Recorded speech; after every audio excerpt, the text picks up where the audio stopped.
This is the USF Diamond Dons update as we're here with the coach of the University of San Francisco Baseball Dons. The Dons were off last week. They'll be playing Cal-State Bakerfield for their final midweek game. A week ago, they were supposed to play the Stanford Cardinals, by the way, but they will not. That game will not be made up. So what's been going on the last week? So there no baseball. Players, graduations, finals, all that dirty work now all aside. Now you guys can concentrate fully on baseball. Yeah, really proud of our guys. We're graduating 9 seniors, all get degrees from USF, and some of them will be professional baseball players, but most of them will go out in the working world, and they're going to do great things with that degree. So a lot of good work, B. A lot of good work with graduation, and now we get to focus on baseball. It's good. It's good to finally focus on baseball. We've had 6 days of preparation, so hopefully we get everything squared away, and then we could really make an impact from a coaching standpoint. Now we're going to have just a preview. We will not preview Gonzaga until Wednesday. We'll do our fully weekly report, but just it's been a week since we talked last, and we just see what's been going on since with graduation, all that. Just players just getting some time off now. It's more ease and or doing little mini individual workouts. Yeah, and team workouts too. We scrimmaged yesterday, which was good for 9 innings. And got some guys back out there on the hill, and then tomorrow we play Bakersfield, so we're fired up for that. And they just swept Fresno, and they got a chance to get in the NCAA tournament. So we got to play well tomorrow. That's a good team.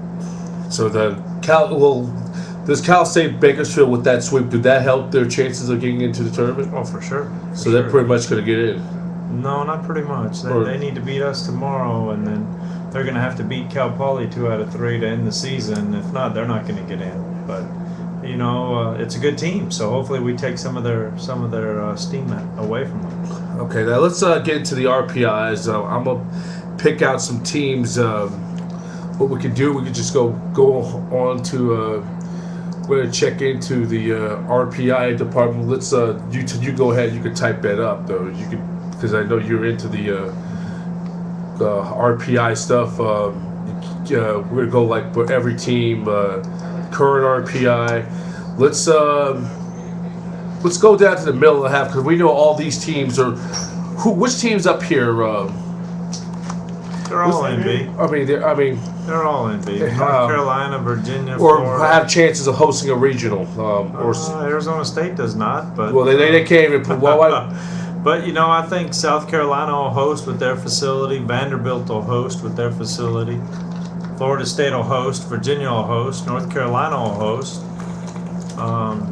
So it's all 8. These are all of the 8 teams there except Arizona State. So TCU will host. Texas A&M will host. Does anybody out there like Arizona State? Could someone replace Arizona State because they're can't participate to play? As a host, you mean? Yes. Oregon State. Oregon State's going to take their spot? Yeah, Oregon State will take their spot. And they get the host for the regional and the super regional, even if they don't even, they can even finish second place and still host a regional and super regional no matter what. Sure. Okay, now let's get to the teams that who is on the bubble and who's let's look at UC Irvine. They're 37-14. Oh, they're in B. They're in. How about Florida Atlantic? They're in.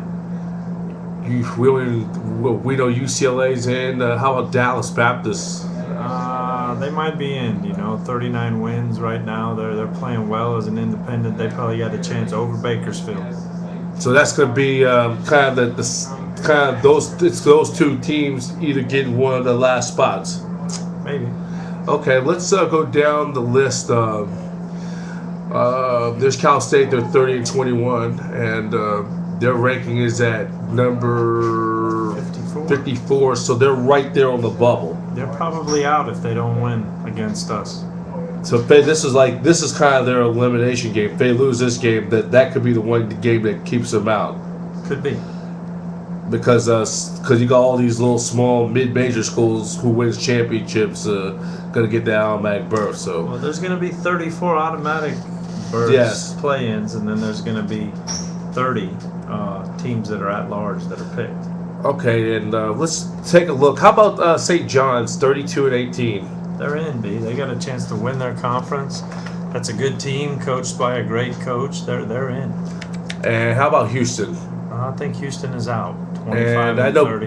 and Nebraska's definitely out because they're not even getting into the Big 12 tournament, so their season just ended against Missouri. Fired their coach yesterday, so yeah, they're Oh yeah, because I was watching on CBS College Sports they're not in. when they have, and this is the same team has really fallen in recent years since going to the regional in 06. Yeah, we played. They were there in 06. when USF 5 years ago eliminated them, and since then they've kind of fallen backwards, taking some major steps. So when that happens, when you have a nice facility like Haymarket Park, like they'd say by Hawk Harrelson, he gone. So they just so their coach at Nebraska has been given he got bounced yesterday. Yeah. Okay, so let's go back to this, B. okay, well let's now there's Gonzaga right there. They're 31-17, 68. Where they're at right now? They're probably not in. They might get in depending on what happens, but they'd have to win 2 out of 3 against us, so they're in automatically no matter what. So both of us are kind of at a tough spot.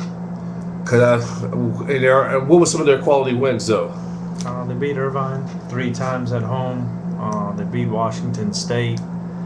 They've beaten Oregon once, I believe. They've beaten Oregon State one time. They've had some quality wins in there. So it's 50-50 for them, or they're in or they're out. They have to most likely win the conference. Well, they have to win. They have to win. We're only going to get one team in right now.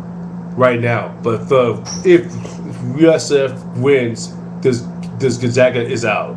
I think so. Gonzaga's got a better chance of getting in if they lose to us. If we lose to Gonzaga, we don't have a chance to get There's in. no way. So if we were to get in, they'd at least have something to fall back on. Yes, they would. Okay, let's see some other teams. Because I know you're an expert in this. I'm trying to learn more into this stuff. How about a team we swept like 5 years ago? Oral Roberts. I think they're out. Their RPI is ranked 100. They're going to play themselves in. They're going to win their conference. They're 17-7 right now in their conference, so they'll get in. So their conference, if they win the championship, they got the championship with the automatic to fall back on. Did you clear this for Stacey? You did? Yeah, and let's see some other teams. Let's look at some of the bubble teams. Give us some I think we're past the bubble here. Louisville. That's a team that's been real strong in the past, but right now they're 29-27, so that's definitely a bubble team. Southern California, who's SC. Yeah, who's above 500 in their conference, but 22-29. That's definitely a team that's probably going to be out. But if they finish above 500, I'll tell you the biggest bubble team right now is that they went out pretty much. Who they play this weekend? SC. I'm not sure, but I think that's a team like Oregon that's probably the biggest one on the bubble. Oregon is still like hanging by a thread, right? Yeah, but Oregon's 7-15 in conference. So they got a poor record. They got a poor record in conference, so yeah. So I think that's going to definitely keep them out. And where we're at the bubble teams, we're up here like Coastal Carolina. Oh, they're in. That's a good team. 37 wins. They're definitely in. You look at Wake Forest. They're probably a bubble team. Their conference record is so good, but they're not going to get in right now based on what you see. They could win if they win their championship, then they're in. Possibly. Go up a little further, be into the 30s, and these are the real bubble teams right here. 30, ranked 21 through about. Georgia 28-28. That's a bubble team. Cal's in for sure. Yeah, they're in. Connecticut's in for sure. 39 wins. Creighton's in. Mississippi is a team that probably gets in, but not so sure they're deserving right there at 30-25, and where they finished in their conference. Okay, so because now let's get back to it. It's this week for a lot of teams is the conference tournament though, and what's going to be some of the big games of the conference? The ACC tournament's going to be huge. And who are the favorites out of there? Virginia, North Carolina, are the favorites there. But anybody could sneak in there, and that's in a wonderful ballpark in Raleigh-Durham, North Carolina. They'll have a ton of fans. The Big 12 tournament in Brickyard there in Oklahoma City is going to be a great tournament to watch and see who comes out of that tournament and how they do it. And the favorites out of there, who's going to probably get the host regionals, is I guess it's Oklahoma and Texas. Yeah, probably Texas A&M, I think, are the two teams that will host in that region. Texas A&M is winning the Big 12 right now with Texas behind. Who would be out of the Pac-10 would be going to a tournament, though? The Pac-10 has 4 teams in right now for sure. Oregon State is in. It would be 5 if Arizona State hadn't put themselves in the doghouse by the NCAA. Yeah, just 4 right now, though. Stanford is one of them. Yeah, Oregon State is in, Stanford is in, Cal is in, and we gotta see what UCLA is in for sure. So those 4 we know are in, and then obviously the bubble teams outside of that. USC's a bubble team, and then I think that's all they're going to get this year. Yeah, they're gonna be right there, like one of those teams. Oh, so close, a buck short, but no cigar, I guess. Yeah. So and then SC, because pretty much SC has definitely made some improvements, though. Oh, wonderful! They got a great coach and a lot of. Was it Chad Kruger? No, Frank Cruz is the head coach. Our good old friend Frank Cruz, from the former LMU coach. Because Gillespie was there for all those years, and then it was former catcher Chad Gruder, a former Angel, and Frank Cruz is there, so he's bringing some of his LMU magic down to the part of USC, the other side of Los Angeles. Yes. So there's there you have it. Lots going on. It's pretty quiet, and we will preview the USF Dons St. Mary's series, the USF Dons Gonzaga series coming up on Wednesday on our regular USF Dons weekly report.